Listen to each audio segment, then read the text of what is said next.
Hello, happy holidays and welcome back to the Messy Cook. Today we are going to be making chocolate crinkle cookies. Here's the recipe and I'm going to post that at the end so you can see. These are sort of I really love these for the holidays. It's a nice chocolatey cookie. It's got a light crispy outside and the inside is kind of gooey, not undercooked, but like chewy like a brownie. And if you've seen my brownie recipe and have tried that, it's very much the same sort of texture on the inside. And we roll them at the end in some icing sugar, and when we bake them, they crack. And they leave a really pretty design on it. They're absolutely one of my favorite Christmas cookies. So to start this recipe, we are going to use a 1/4 cup of butter, or half a stick. We're putting in I better follow this recipe here so I can read it. 2 cups of white sugar. And we're going to cream the white sugar and the butter together. It's not going to cream really well only because we only have a 1/4 cup of butter, and that might not seem like an awful lot, but trust me, that is plenty. This recipe doesn't need any more than that, and you can get that nice butter flavor. You can also use margarine if you like. If you don't want to use either of those and you want to use lard, you can do that. Tallow, if you like, as well, will work. Although if you do have tallow, just make sure it's been rendered really well and there's no beef flavor left in it. But I would recommend butter because that always just tastes the best. So that's 2 cups of flour, and we're going to get this blended up. Now you could do this in a stand mixer. Today I'm just going to be easy peasy and do it for the hand mixer because not everybody has a stand mixer. If you do use the stand mixer, you can use the paddle attachment or just your regular attachment that you would whip stuff with. And that's usually what I do, because I just find it blends better. So I'm going to get this mixed up. Ooh, a little fluff of something in there. We don't want that. I'm going to get this all mixed up until it comes together, and I'll show you what it looks like when we're done.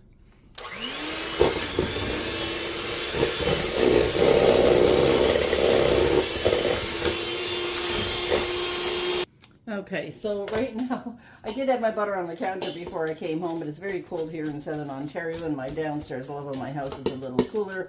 So what we're kind of looking for is almost a sandy texture. Now this has got little lumps of butter. That's fine because as I add the next ingredients in, it's going to incorporate better, but you want softened room temperature butter. And again, like I said, mine was a little bit cold, but I can just beat this for 5 minutes and it'll eventually melt, not melt, but it'll eventually soften up.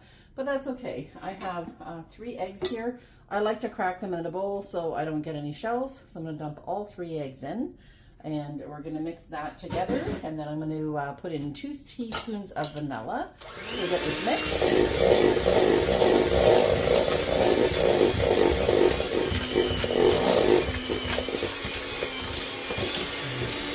Okay, so I blended this together till it's kind of a pale yellow color. That's what we're looking for. I'm going to add in some vanilla I started this in July of 2024 and it's finally usable. So what I've done is taken some vanilla beans. I think I have about 6 in here, and I topped it with vodka. You can use just plain alcohol. Something that doesn't have any flavor is best, and that way you're getting the best flavor of the vanilla through. Oh, it smells lovely. So we are going to add in 2 teaspoons of vanilla. It's the first time I've made this. It's got a couple speckles in it from the vanilla beans, but I don't mind that because it's going to be a darker cookie because it's chocolate. And if you don't like, you're making, say, some other sort of cookie and you don't want those little flakes in there, just put it through a little tiny strainer. Or you can strain the bottle out and put it back in, but I don't really mind it. So we're going to add that in and mix it.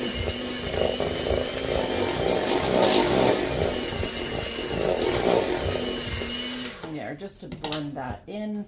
So we're going to reach here and grab a spatula. I always like to make sure we scrape down the sides, I should say, so we're not missing anything. And just wipe that on the edge. Now, what I've done here is I have chopped up 4 ounces of Baker's semi-sweet, no, sorry, let me correct that, 4 ounces of Baker's unsweetened chocolate. You need unsweetened here because we have a lot of sugar already. I'm going to show you the package in just a second so you can see. So what I'm going to do is I'm going to take this and I'm going to melt it. I'm just going to put it in a little glass bowl here, and I'm going to melt it in the microwave at 30-second intervals until it's completely melted. And then we're going to add it in here. So I'm going to get that melted and I'll show you the package it comes in so you know what you're looking for. Okay, so this is the chocolate, so I can show you. It's Baker's unsweetened chocolate here. Make sure it's unsweetened. I believe the sweetened chocolate is in a red box. I could be wrong, but just be sure when you buy it, buy unsweetened. This box holds 8 ounces, so it's 2 bars.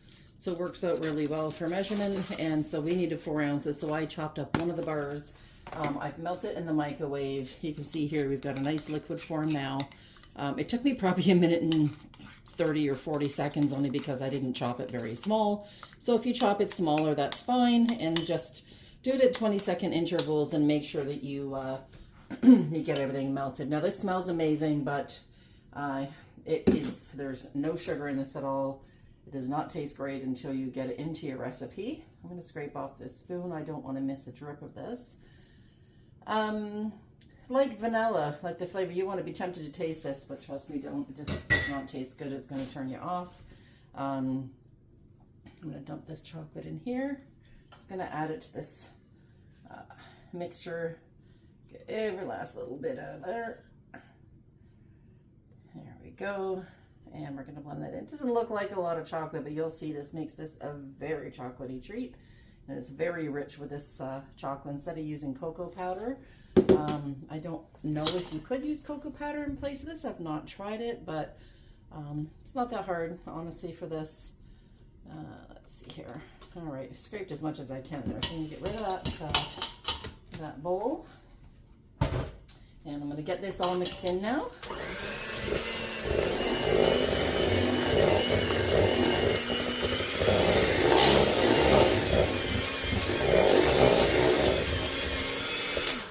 Scrape down those edges, and then it takes a couple of minutes. This way you'll also get the last little bit of chocolate off the edges.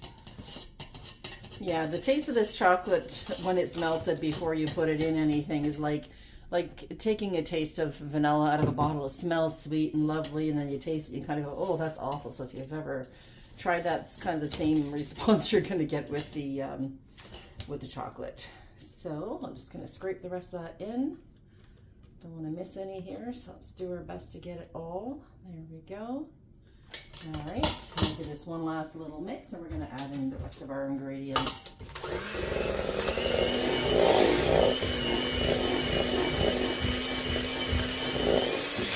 Okay, so this is actually really simple. So we've got that going. We need, let's see here, 2 teaspoons of baking powder. So I'm going to add in, you should rinse off and dry this little container here. There we go. My measuring spoon, I used it for the vanilla, so I want to be sure that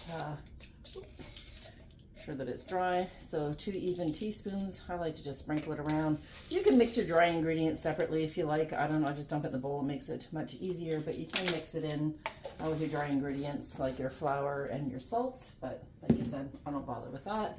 I'm going to grab my salt here, that up, and I need, I think it's 1 teaspoon of salt. This, what the salt does, or sorry, 1/2 teaspoon of salt. And basically what that does is it helps bring it sounds weird, but it helps bring the sweetness out of the chocolate in the recipe. So 1/2 teaspoon of salt. There we go.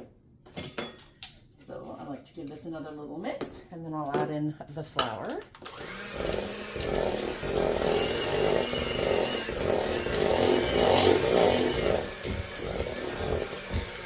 This is already a really thick batter, so I like to add a little bit of flour at a time, because if I add too much at a time, it poofs everywhere.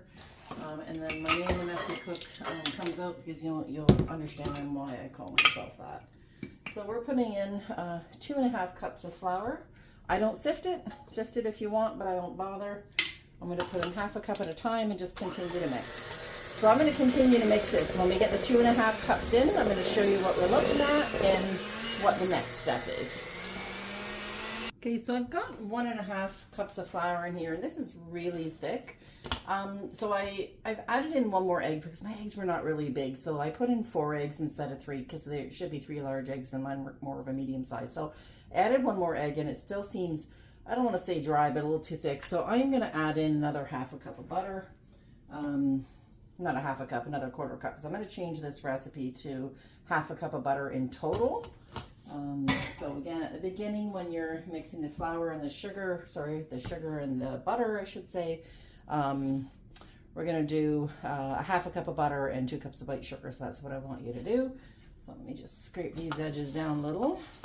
And I'm gonna get this mixed up. I think this is gonna help a little bit because for some reason it seems to be dry. Maybe I wrote the recipe down wrong. I'll have to check the original.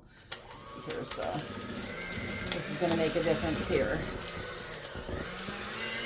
All right, that's a little better. So I'll add in the next cup of flour and we shall come back. Let's get that other cup in.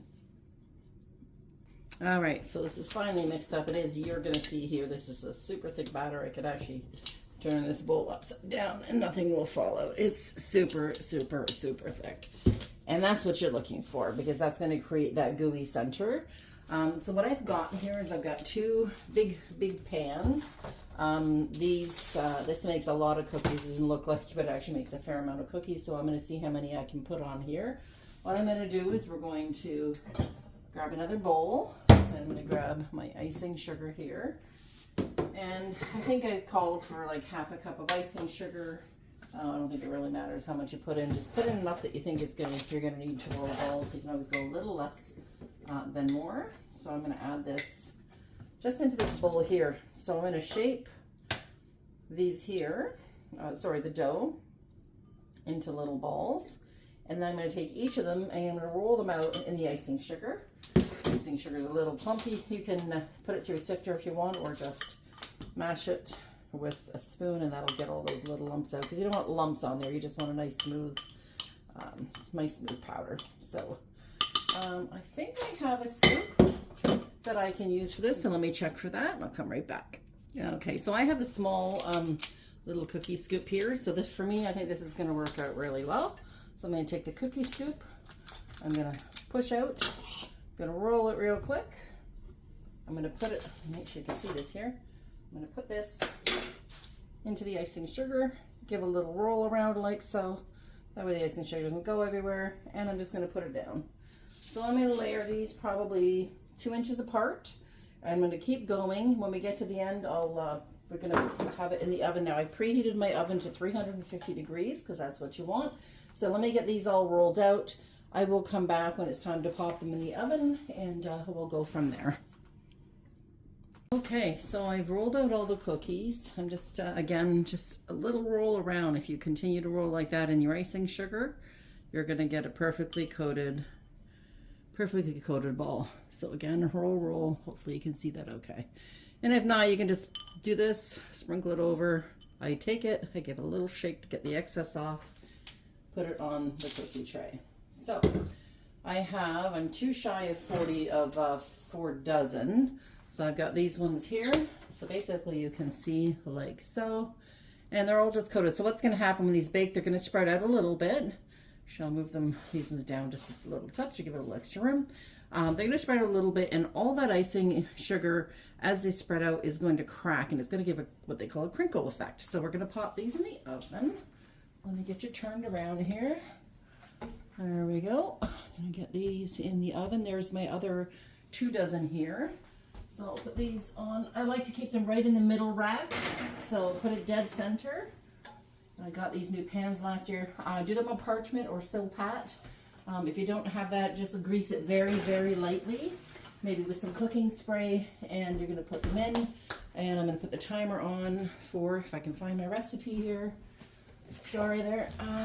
350 degrees for 12 minutes. So we're gonna leave these for 12 minutes. We're gonna come back and I'm gonna get that recipe all set for you. I just wanna show you the actual recipe here. Let me bring this up against my coffee machine so you can see a little bit better. So chocolate crinkle cookies. I put the temperature right here, so 350 degrees. Make sure you preheat that. Half a cup of butter, 2 cups of white sugar, just regular white granulated sugar. You're gonna mix those together. Add in 3 large eggs. Like I said, I had to add 4 because I had smaller eggs. 2 teaspoons of vanilla, 4 1 ounce, so 4 ounces of unsweetened melted chocolate squares. Again, that's the baker's squares. Make sure you get unsweetened.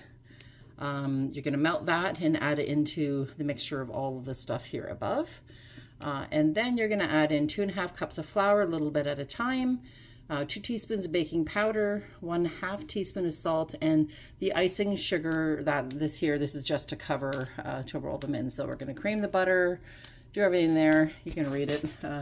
Cream, butter, and sugar. Add 1 egg at a time. I plop them all in. I don't think it makes a difference. Mix in your vanilla, melted chocolate, mix in the flour, salt, and baking powder. Shape into 1-inch balls and roll in icing sugar. Bake at 350 for 12 minutes. You'll see when they come out, at 12 minutes that they're ready because they've crackled, and I'm going to show that to you. Cool on a rack completely and enjoy. And these do freeze really, really well as well. So I'm going to let these bake and we're going to come back. Okay, these just beat, so they should be done. I'm going to pull them out of the oven. I'm just going to set them here and show you what they look like. So let's see here. Oh, beautiful, beautiful, beautiful. So see that? That's why we call them crinkle cookies, because they get all crinkled from being in the oven and expanding. So that's 2 dozen there, and then I have the other ones I just pull out, and I'm just going to leave them on the top of the stove for now. I'm going to set a timer for 5 minutes and let these cool. Let's see here. And the reason I'm doing that is I just want to let them cool on a couple of minutes just for residual cooking. I also want them to set a little bit before I put them on the cookie racks to dry, because if I don't do that, potentially they're very soft right now. I don't want them falling through. We want them to hold together. So I'm going to let that sit for about 5 minutes. Again, I'll show you here how beautiful they look. I wish there was some elevation. If I could, I would send that through to you guys. So that's the one, and here's my other one. So these ones, a few at the back don't have quite as much icing sugar on them, so those might be my test ones to try to make sure everything turned out good, but you can tell by the smell they're just fine. So we'll let these cool and I'll come back. Okay, so the 5 minutes is up and I've let these cool. I'm going to take them off. I'm just going to package these. I've taken just a foil pan. I put some saran wrap in the bottom. When they're completely cooled, I'm going to package them here, wrap them all in plastic wrap, and pop them in the freezer. These freeze really, really well, but make sure they are right back to room temperature or even cool before you put them in that pan to freeze them. Otherwise, they get kind of soggy, and that little crisp on the outside, excuse me, disappears, and you don't want that to go away. So, and take a few off at a time. Maybe double the recipe if you're doing a cookie swap. This is a great one for cookie swap. And you can double the recipe. And I made a couple of these a little too big. I probably could have got a full 4 dozen out of it. So if you double that recipe, you're going to get yourself a good 8 dozen, and that's more than enough for treats around your house and a good cookie swap if you're doing one. So let's get this on here. I'm hoping to fit these all on. I might have to use another pan. That's okay. Let's see how many I can get on here. So there we go. So I'm going to just continue and get the rest of these cookies on here to cool down. When they're completely cool, I will come back and show you what the inside looks like and what that little crisp on the outside is like. So I'll come back in probably about 10 or 15 minutes and show you the end product. I also want to let you know, as I show you these lovely cookies, you can see that cracking or crinkling. That's the cookie name. Tomorrow I'm going to be coming home after work, and these ones didn't crackle as much, but guess what? They still taste the same. Tomorrow I'm going to be coming home and making some shortbread cookies. These are really melt in your mouth ones. I made them last year, and I will add that link in the bottom, as I won't be doing another video. There's no point in doing a repeat video, but I'll be sure to put the link to the shortbread cookies in the bottom of this video. So if you're interested in seeing those and doing them this year, that will be there for you as well. Okay, so these are done cooling, and I'm going to grab one here, and I just want to show you what this looks like. So this is the crinkle cookie. On the bottom we've got a little bit of the sugar has hardened just a tiny bit. It's caramelized, but it's not like hard. So this is our cookie. I'm just going to break it open and show you what you're looking at. Let's see, I'm going to try it. Those are really good. I hope you try this recipe. Not talk with my mouth full. They freeze really, really well, so be sure just to pop them in the freezer. I would do these, you probably do a couple months ahead of time, and they'll be fine in the freezer. Wrap them really well in a good sealed container. I'm going to be putting the recipe for, or the video I should say, for the shortbread cookies in the description as well. I did make them last year. There's a video. Be sure to try that. I hope you have a very Merry Christmas. Don't forget to subscribe. I'm going to try to do a couple more videos before the season is through. And I hope you have a Merry Christmas.